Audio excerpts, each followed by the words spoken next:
नमस्कार दोस्तों, स्वागत है आपका एसडीआईएस परिवार में। दोस्तों, जैसा कि आप जानते हैं और यदि आप नहीं जानते तो मैं आपको बता दूं कि हमारे चैनल पर मेंस प्रोग्राम चलाया जा रहा है 2024, 25, 26। जब भी आप एग्जाम देने वाले हैं उसको दिमाग में रखते हुए ये मेंस प्रोग्राम चलाया गया है ताकि आपका जो राह है मेंस को क्रैक करने के लिए वो आसान बनाई जा सके। वो होगा कैसे? देखिए, जब आप बुक पढ़ते हैं, नोट्स पढ़ते हैं, उसके बाद आंसर राइटिंग करना इतना आसान नहीं है, क्योंकि उसके बाद बहुत कुछ करना पड़ता है। वो क्या है कि आपके प्रत्येक सब्जेक्ट का प्रत्येक टॉपिक ऐसे तैयार हो कि आप उससे पूछे जाने वाला जो क्वेश्चन है उसको आसानी से लिख सके। ना कि सिर्फ लिख सके, वो भी टाइम के अंदर, यानी कि जितने वर्ड्स दिए गए हैं उस क्वेश्चन को लिखने के लिए वो प्रॉपर जितना टाइम होना चाहिए, क्योंकि एग्जाम में प्रॉपर एक टाइम होता है जो आप जानते हैं। आप आईएएस की तैयारी कर रहे हैं या फिर आप पीसीएस की तैयारी कर रहे हैं, आपके दिमाग में ये पता होना चाहिए कि हां, मुझे क्वेश्चन को अच्छा लिखना है। मुझे पता होना चाहिए, मेरा टॉपिक वो ऐसे तैयार होना चाहिए ताकि मैं उसको देखते ही मेरे दिमाग में एक स्ट्रक्चर तैयार हो जाए कि हां, इस क्वेश्चन को मैं ऐसे लिखूंगा, ऐसे ऐसे इसको जो है इसमें रूपरेखा होगी, तो वो तुरंत यहां पर बन जानी चाहिए और चीजें पॉइंट टू पॉइंट लिख जानी से स्टार्ट हो जानी चाहिए। अब वो होगा कैसे? आपकी तैयारी उस लेवल पे जाएगी कैसे? देखिए, ये बात मान के चलेगा कि ये बहुत सारे पॉइंट्स होते हैं, मगर सबसे मेन पॉइंट जो होता है कि बोलते हैं ना कि भाई आसपास की बहुत सारी चीजें होती हैं, मगर जो मेन स्तंभ होता है वो है आंसर राइटिंग। एक बंदे के पास बहुत अधिक नॉलेज हो सकती है। मान लीजिए कि दो बंदे हैं, जिसके एक इंसान के पास, एक उम्मीदवार के पास बहुत नॉलेज है, बहुत नॉलेज रखता है, उसको हर सब्जेक्ट के बारे में एक अच्छी खासी नॉलेज रखता है, मगर उसकी आंसर राइटिंग स्किल उतनी अच्छी नहीं है। दूसरा उम्मीदवार जो है वो, उसकी आंसर राइटिंग स्किल बहुत अच्छी है, उसने जो तैयारी की है वो उस हिसाब से की है, मगर उसके पास उतनी अच्छी नॉलेज, यानी कि जितनी उसके पास है, जितनी होनी चाहिए, जितनी जरूरी सी है, मगर उससे कम है। यानी कि कहने का मतलब है कि जो दूसरा उम्मीदवार है जिसके पास बहुत नॉलेज है प्रत्येक सब्जेक्ट की, उससे कम है, उस इंसान का सिलेक्शन होगा जिसके पास आंसर राइटिंग स्किल अच्छी है। उसने एक बुक के लिए, यानी कि एक प्रत्येक सब्जेक्ट के लिए 10 बुक पढ़ी हो, 15 पढ़ी हो, कितने नोट्स पढ़े हैं, कोई मायने नहीं रखेगा। और यह सच्चाई है, जिन्होंने अभी शुरुआत की है, यदि आप ये चीज नहीं मानते तो 2-3 साल बाद मानेंगे, 4 साल बाद मानेंगे। और यही सच्चाई है कि आपको जो आपने पढ़ा है या फिर आप पढ़ रहे हो, ये चीज आपके लिए काम आएगी, ये आपका मेंस क्रैक कराएगी। वो क्या है? आपकी आंसर राइटिंग स्किल। आपको सब्जेक्ट को ऐसे तैयार करना होगा। जो आप पढ़ाई करते हैं, देखते हैं, कोई भी टॉपिक आप तैयार कर रहे होते हैं तो आप उसे नॉर्मली पढ़ लेते हैं और वहीं से कुछ अजीबोगरीब तरीके से क्वेश्चन पूछा जाता है, कुछ अन्य तरीके से क्वेश्चन पूछा जाता है, आप उसका जवाब नहीं दे पाते हो। देखिए, सिंपल क्वेश्चन का जवाब दे दोगे, मगर जब क्वेश्चन घुमा फिरा के पूछे जाते हैं तब आप जवाब कैसे दोगे? तो वो सब चीजें की तैयारी आपको करनी होगी, जो कि यहां पर कराई जा रही है। प्रत्येक सब्जेक्ट, मेंस के सभी सब्जेक्ट यहां पर कवर होंगे। प्रत्येक सब्जेक्ट का प्रत्येक टॉपिक अच्छे से कवर होगा। क्वेश्चन कैसे भी पूछा जाए, आपके पास उसके पॉइंट होंगे, आपको पता होगा कि कैसे लिखना है, कैसे में आंसर जो है अच्छा हो सकता है और टाइम के साथ लिख पाओगे। तो आइए शुरुआत करते हैं। पॉलिटी क्लास आज होने वाली है। पॉलिटी के कुछ महत्वपूर्ण क्वेश्चन हम देखने वाले हैं। क्वेश्चन क्या है? भारतीय संविधान सभा के समक्ष प्रमुख चुनौतियां क्या थी और उनका समाधान उन्होंने कैसे किया? सिंपल साधारण सा क्वेश्चन है कि जो हमारी संविधान सभा है, जिस टाइम वो क्या कर रही थी, संविधान का निर्माण कर रही थी, उसके सामने क्या क्या चुनौतियां थी, ये एक पॉइंट है। दूसरा पॉइंट क्या है कि उनका समाधान उन्होंने किया कैसे, कौन कौन सी नीतियां ऐसी अपनाई, कौन सी ऐसी नीति अपना ली कि उस चीज का समाधान वो कर पाए। तो हम दोनों चीजों के बारे में बात करेंगे। शुरुआत करेंगे पृष्ठभूमि से। मुख्य भाग में क्या देखेंगे कि वो चुनौतियां क्या क्या थी और वो समाधान क्या क्या किए, और फिर निष्कर्ष। दूसरा क्वेश्चन है कि संसदीय प्रणाली और अध्यक्षात्मक प्रणाली जो है, यानी कि राष्ट्रपति प्रणाली जो है, उसमें क्या अंतर है, वो पॉइंट टू पॉइंट अंतर देखेंगे और उनकी सीमाएं क्या क्या है, यानी कि दोनों ही चीजों के अंदर दोष क्या क्या है वो देखेंगे। मैं एक बार फिर से आप लोगों के लिए क्वेश्चन पढ़ देता हूं कि संसदीय प्रणाली और अध्यक्षात्मक प्रणाली में क्या अंतर है तथा इनकी सीमाएं क्या है। संसदीय और राष्ट्रपति शासन प्रणाली की शासन प्रणालियां सत्ता के वितरण में मौलिक रूप से भिन्न होती हैं। जहां कार्यपालिका और संसदात्मक सरकार तथा जहां कार्यपालिका और व्यवस्थापिका पृथक हैं और एक दूसरे को परस्पर नियंत्रण करती हैं तथा कार्यपालिका प्रमुख वास्तविक शासक हैं, वहां अध्यक्षात्मक सरकार है। ठीक है, तो यहां से हमने क्या चीज जो है पृष्ठभूमि स्टार्ट कर दी कि भाई एक और संसदीय प्रणाली है और एक जो है राष्ट्रपति प्रणाली है, उनमें क्या अंतर है, उनकी सीमाएं क्या है, ये हम आगे देखेंगे। फिर उनमें पहले देखेंगे अंतर क्या है, तो आइए वो समझते हैं। अब दिमाग में आ रहा हो क्वेश्चन तो बहुत नॉर्मल है, वाकई बहुत नॉर्मल है, मगर दिमाग में ये चीज लेके चलेगा क्योंकि आप एक प्रॉपर सब्जेक्ट तैयार कर रहे हैं। आज से पहले भी आपने पॉलिटी पढ़ी होगी, है ना, और यदि आपने नहीं पढ़ी है तो यहां पर चीजें ऐसे क्लियर होकर यहां पर बैठेंगी ना कि जब आंसर राइटिंग करोगे तो ये समझ में आएगा कि इस मेंस प्रोग्राम का असली में मतलब क्या है, क्योंकि आपको वो सब चीजें यहां पर मिल रही हैं जो कि मेंस के लिए इंपॉर्टेंट होती हैं। जब किसी क्वेश्चन का आंसर लिख रहे होगे तब ये समझ में आएगा कि जब हमारी चीजें पॉइंट टू पॉइंट क्लियर थी तो कितना आसान हो गया मेंस को क्रैक करना। वो छोटी छोटी चीजें जो हमने कवर की, वो छोटे से पॉइंट्स, वो नॉर्मल चीजों से पॉइंट संबंधी जो पॉइंट थे वो हमारे पास थे। हमें पता था कि शुरुआत कैसे करनी है, हमें पता था कि कौन कौन से पॉइंट हैं, निष्कर्ष है, क्या लिखना होता है, कैसे प्रस्तुत करना होता है, वो सब हमें पता था। तो आसान हो गया मेंस को क्रैक करना। तो बस ऐसे ही चलते चले जाएंगे और चीजों को देखेंगे। यहां पर हमें एक तो ये पता चलेगा कि सरकार की संसदीय स्वरूप वो क्या क्या है, राष्ट्रपति स्वरूप वो क्या क्या है, दोनों के बीच में अंतर क्या है, तीनों चीजें पता चल जाएंगी। अब ये पॉइंट है, क्वेश्चन हो सकता है कि किसी अन्य तरीके से आए, मगर ये पॉइंट आपके काम आएंगे क्योंकि यहां पर सब्जेक्ट भी तैयार कराए जा रहे हैं। देखिए, क्वेश्चन को समझने से लेकर एक अच्छे आंसर लिखने तक और साथ में प्रॉपर सब्जेक्ट तैयार हो रहा है जो मेन फोकस है, ताकि आप मेंस क्रैक कर पाओ, आपकी तैयारी उस लेवल की हो, उस तरीके से हो। एक छोटी सी चीज, देखिए मान लीजिए बहुत छोटे छोटे सिंपल से क्वेश्चन हैं और एक हार्ड क्वेश्चन, वो भी हम कवर करा रहे हैं साथ में। आसान क्वेश्चन भी, हार्ड क्वेश्चन भी, नॉर्मल एवरेज क्वेश्चन भी, सब कवर करा रहे हैं ताकि आपका कुछ ना छूटे। एक सिंपल चीज से लेकर एक हार्ड चीज तक कुछ ना छूटे, कोई चीज की ऐसी कमी ना रह जाए कि आप भाई ये आंसर आप अच्छा नहीं लिख पाए या फिर आप इसको लिख ही नहीं पाए, ऐसा कुछ नहीं छोड़ेंगे। तो आइए शुरुआत करते हैं, पॉइंट टू पॉइंट समझते भी चलते हैं और अंतर करते चलते हैं। देखिए, बात करेंगे सरकार का संसदीय स्वरूप क्या है और सरकार का राष्ट्रपति स्वरूप क्या है। ठीक है, पॉइंट टू पॉइंट लेके चलेंगे तो चीजें अच्छे समझ में आएंगी। सरकार विधायी और कार्यकारी दोनों कार्यों के लिए जिम्मेदार है। कार्यकारी और विधायी शाखाओं के बीच जो है शक्तियों का पृथक्करण है। ठीक है, चीजें समझ में आएंगी, टेंशन नहीं लेने का। एकदम से बिल्कुल एकदम से हाइपर हो जाते हो ना कि भाई यार यूपीएससी की तैयारी कर रहा हूं, मैं पीसीएस की तैयारी कर रहा हूं, मुझे आनी चाहिए। देखिए, नियमित रूप से लगे रहिए, शांत हो जाइए और नियमित रूप से लगे रहिए। मेंस क्रैक हो जाएगा। हम बोल रहे हैं कि सभी सब्जेक्ट यहां पर कवर होंगे, टेंशन नहीं लेनी। एक छोटी सी माइनर चीजें लेकर एक बड़ी चीज सब समझ में आएगा, टेंशन नहीं लेनी। पॉइंट पे बढ़ते हैं आगे। संसद का कानून और नीति निर्माण पर महत्वपूर्ण नियंत्रण। नीति निर्माण और कानून बनाने में राष्ट्रपति की महत्वपूर्ण भूमिका होती है। चीजें कनेक्ट हो रही हैं, बस हमें लेते चलना है, चीजों को समझते चलना है। और मैं इतना आपको यहां पर सिर्फ आंसर राइटिंग के अंदर बता रहा हूं।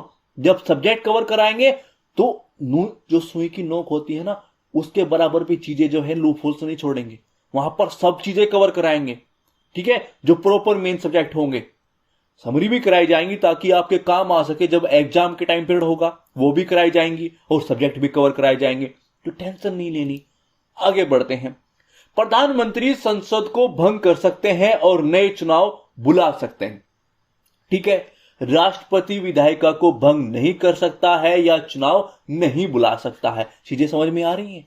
चीजें कैसे एक दूसरे के पास रखी हुई है तो आसानी से चीजें समझ में आती हैं, है ना। बस ऐसे ही समझते चलना है।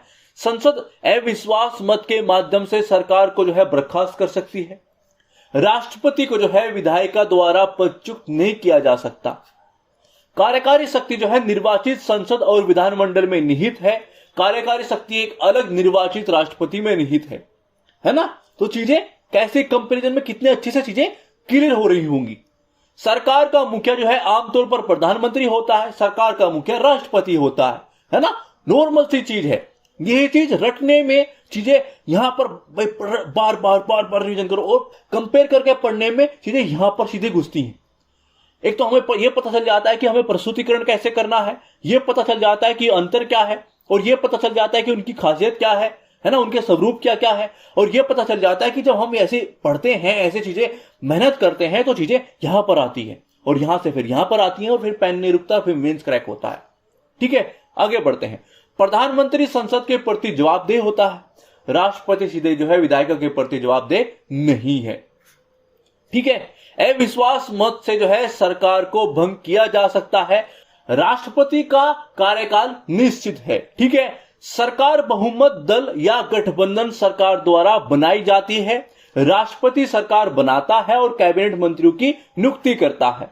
अविश्वास प्रस्ताव जो द्वारा जो है प्रधानमंत्री को हटाया जा सकता है, राष्ट्रपति को अविश्वास मत द्वारा नहीं हटाया जा सकता है।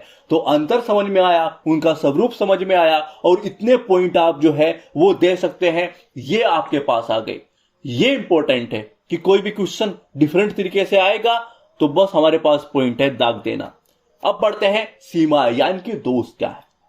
इधर बात करेंगे किस चीज की, सरकार का संसदीय स्वरूप की, इधर राष्ट्रपति स्वरूप की। तो ठीक है, तो समझ में आ गया। अब बढ़ते हैं, देखिए अस्थायी सरकार। ठीक है, नीतियों में निरंतरता का अभाव, कार्यपालिका, विधायिका और न्यायपालिका के मध्य जो है शक्तियों का अस्पष्ट विभाजन और अनुभवहीन व्यक्तियों द्वारा जो है शासन। यानी कि ऐसे व्यक्ति आ सकते हैं किसी महत्वपूर्ण पद पर, ठीक है, संसदीय प्रणाली के अंदर, जो उस योग्य नहीं है किसी अन्य तरीके से। इधर क्या बोला गया है कि विधायिका और कार्यपालिका के बीच जो है संघर्ष, किसमें, राष्ट्रपति सिस्टम के अंदर। ठीक है, गैर जिम्मेवार शासन व्यवस्था, निरकुशता को बढ़ावा देने वाली व्यवस्था, और इस व्यवस्था में जो है शासक देश के सीमित क्षेत्र का प्रतिनिधित्व करते हैं। तो चीजें ये है। दूसरा क्वेश्चन है कि भारतीय संविधान सभा के समक्ष प्रमुख चुनौतियां क्या थी, उनके सामने क्या क्या चुनौतियां थी, ये हम देखेंगे, और उनका समाधान उन्होंने कैसे किया ये हम देखेंगे, उन कौन सी नीतियां अपनाई। ठीक है, तो इसके बारे में बात करेंगे। तो आइए शुरुआत करते हैं। देखिए, संविधान बनाते समय जो है संविधान निर्माताओं को कई चुनौतियां, बाधाओं का सामना करना पड़ा। ये मुद्दे भारत की जनसंख्या की विविध प्रकृति, विभिन्न सामाजिक, सांस्कृतिक, राजनीतिक हितों को जो है समायोजित करने की आवश्यकता और एक मजबूत स्थिर लोकतांत्रिक प्रणाली स्थापित करने की इच्छा के कारण उत्पन्न हुए। ठीक है, तो हमने इस चीज की शुरुआत कर दी कि हाँ, जब चुनौतियां और उनकी जो है क्या समाधान, उनकी उस तरह की नीतियों के बारे में बात की गई है, तो इस तरह से हम शुरुआत कर सकते हैं।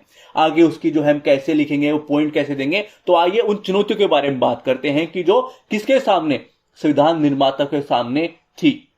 अब ये पॉइंट टू पॉइंट चीजें आपके पास चली जाएंगी, ये पॉइंट आपके तैयार हो जाएंगे। देखिए, इंपॉर्टेंट जो है क्वेश्चन से ज्यादा ये है, क्योंकि क्वेश्चन कुछ अन्य तरीके से पूछे जाएंगे।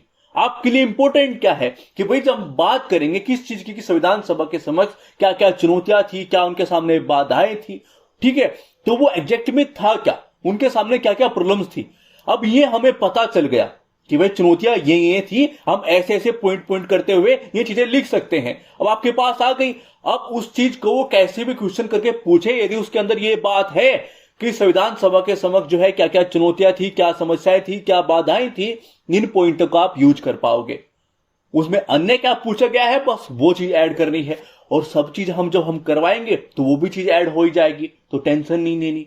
ठीक है, आइए देखते हैं वो कौन कौन से पॉइंट है। देखिए, अंग्रेजों ने अपने हितों को समाधान के लिए जो है सांप्रदायिकता का सहारा लिया था। भारत की स्वतंत्रता के समय जो है देश के विभिन्न भागों में सांप्रदायिकता व्याप्त थी, और इस प्रकार ऐसे संविधान का निर्माण करने की चुनौती थी जो धार्मिक सद्भाव स्थापित करने में सक्षम हो।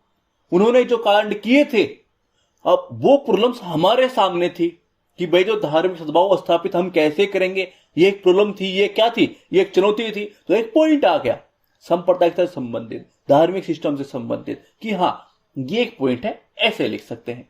ठीक है, दूसरे पॉइंट के बारे में बात करते हैं। संविधान सभा के समक्ष जो है संसदीय और कौन सा राष्ट्रपति सिस्टम जो होता है, वो लोकतंत्र के हमारे सामने दो मॉडल थे। आप ये अपनाएं कि ये अपनाएं। अब ये भी तो एक चुनौती थी कि भाई हम कौन सा मॉडल अपनाएं। हम संसदीय वाला जो हाल ही हम काम करते हैं वो अपनाएं, उसको कैसे अपनाएं, चेंजेस करते हुए, या फिर हम राष्ट्रपति प्रणाली अपनाएं, है ना। तो वो दो चीजें थी। अब वो भी तो क्या है, चुनौती। अब उसको लिख कैसे सकते हैं। इन दोनों मॉडल में से जो है किसी एक मॉडल को अपनाने की चुनौती जो है वो विद्यमान थी, जहां कुछ लोग जो है तीव्र विकास हेतु जो है राष्ट्रपति मॉडल के समर्थक में थे।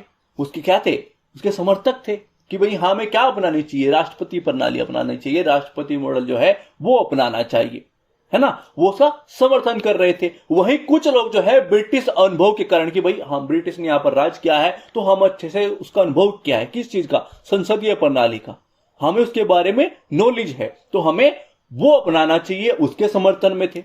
गांधीवादी विचारधारा के समर्थक जो है दोनों मॉडल को अस्वीकार कि भाई हमें नहीं तो जो है कौन सा चाहिए, संसदीय प्रणाली चाहिए, नहीं अध्यात्मक चाहिए, यानी कि राष्ट्रपति प्रणाली भी नहीं चाहिए, दोनों ही नहीं चाहिए। तो उनको क्या चाहिए, स्थानीय स्वशासन की बात वो कर रहे थे। तो संविधान सभा के समक्ष जो है क्या था, ये विवाद था कि कौन सी प्रणाली अपनाए। एक तो दो प्रणाली तो यही है, संसदीय और राष्ट्रपति प्रणाली है। भाई इन मॉडल को नहीं अपना सकते लोकतंत्र के लिए। यहां गांधी के जो समर्थक हैं, गांधीवादी जो समर्थक है, वो कुछ तीसरी बात बोल रहे हैं, तो क्या किया जाए, है ना। तो ये भी एक चुनौती थी, एक समस्या थी। तीसरी क्या कि राष्ट्रपति का निर्वाचन जनता द्वारा प्रत्यक्ष निर्वाचन की विधि से हो या अप्रत्यक्ष विधि से हो, नीति निर्देशक तत्व जो है वो न्यायालय द्वारा परिवर्तनीय बनाए जाए या फिर नहीं। तो इस तरह की चीजें, ये मुद्दे थे और संविधान सभा के समक्ष जो है चुनौती उत्पन्न हुई।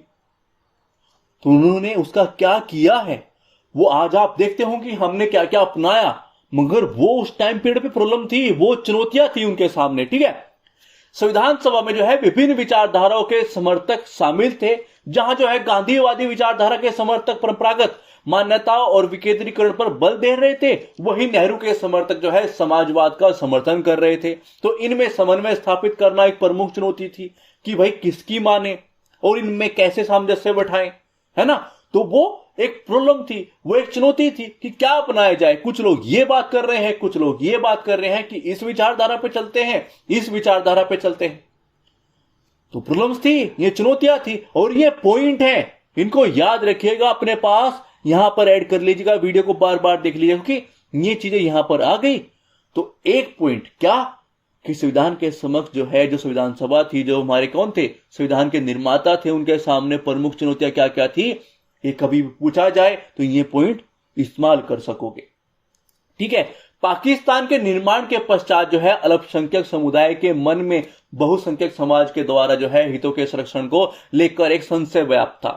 उनके हितों की रक्षा करने और उन्हें राष्ट्र की मुख्य धारा में जो है शामिल करने हेतु उपबंध बनाने का एक प्रमुख चुनौती थी। तो ये भी हमारे सामने क्या थी, एक चुनौती थी। तो ये चुनौतियां हो गई। अब बात करते हैं उन्होंने समाधान कैसे किया। देखिए, इन चुनौतियों का जो समाधान करने के लिए संविधान सभा के सर्वसम्मति निर्णय से एक पॉइंट तो ये नीति अपना ली, दूसरा क्या कि समायोजन का सिद्धांत, एक ये नीति अपना ली। तो इस तरह की नीतियां अपनाई गई थी। क्या कि जो है समायोजन का सिद्धांत था, इसका अर्थ है कि दो विपरीत सिद्धांतों के मध्य समन्वय स्थापित करना। इस सिद्धांत के माध्यम से जो है संविधान सभा के विभिन्न सदस्यों के मतभेद के माध्यम से जो है सामंजस्य स्थापित किया गया, ठीक है। अब बात करते हैं दूसरी नीति पर, जो सर्वसम्मति की नीति थी कि यद्यपि संविधान सभा में जो है बहुमत के आधार पर निर्णय लिए जाते थे, परंतु मतभेद के मुद्दों को जो है कांग्रेस ने सर्वसम्मति से निर्णय को वरीयता दी। इसके अंतर्गत जो है संविधान में केवल वही प्रावधान जो है समाविष्ट किए गए जिन पर जो है संविधान सभा के सभी सदस्य सहमत थे, है ना। ये दोनों नीतियां अपनाई गई इस तरह की प्रॉब्लम्स को सॉल्यूशन करने के लिए। तो ये समाधान हो गए, ठीक है। अब बात करते हैं निष्कर्ष पर। संविधान सभा के समक्ष जो है विभिन्न ऐसी चुनौतियां विद्यमान थी जिनका समाधान आपसी सामंजस्य और जो है मध्यम मार्ग को अपनाए बिना नहीं किया जा सकता था। संविधान सभा में जो है सर्वसम्मति से निर्णय और जो है समायोजन के सिद्धांत को अपनाकर देश को एक दूरदर्शी और सभी के हितों को ध्यान में रखने वाला एक संविधान प्रदान किया गया, क्योंकि विचारधाराएं अलग थी। क्या अपनाए, धर्म की यहां विविधता इतनी है, इतनी संस्कृतियां हैं, वो भी ध्यान में रखना है। बंटवारा हुआ है तो कैसे जो आपस में इधर उधर गए हैं, कैसे वो एक दूसरे के साथ सामंजस्य बैठा पाएंगे, एक दूसरे के साथ रह पाएंगे, सब चीज देखनी है। विकास भी करना है, आगे भी बढ़ना है। तो बहुत सारे किस तरह का संविधान अपनाया जाए, एक वो जिसका हमें अनुभव है, एक दूसरा है, और गांधीवादी अलग ही बात कर रहे हैं। तो सारे पॉइंट हमने देख लिए और कौन सी नीतियां अपना के उसका समाधान किया गया ये भी हमने देख लिया। निष्कर्ष कैसे लिख सकते हैं ये भी हमने देख लिया, है ना। तो वो जो सब हमारे पास आया है अब इसका यूज भी करना है ना।